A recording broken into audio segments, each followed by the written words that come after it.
ইসরায়েলে ক্ষেপণাস্ত্র হামলা করেছে ইরান। ইতোমধ্যে প্রায় ২৫০ মিসাইল ছুড়েছে।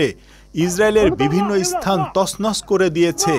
সারা দেশ জুড়ে এই হামলা করেছে বলে জানিয়েছে আল জাজিরা। ইরান জানিয়েছে হামাস প্রধান এবং হিজবুল্লাহ প্রধান হত্যার জবাবে এই হামলা চালানো হয়েছে। ইসরায়েলের প্রতিরক্ষা বাহিনী আইডিএফ এক বার্তায় দেশের নাগরিকদের সতর্ক থাকার আহ্বান জানিয়েছে।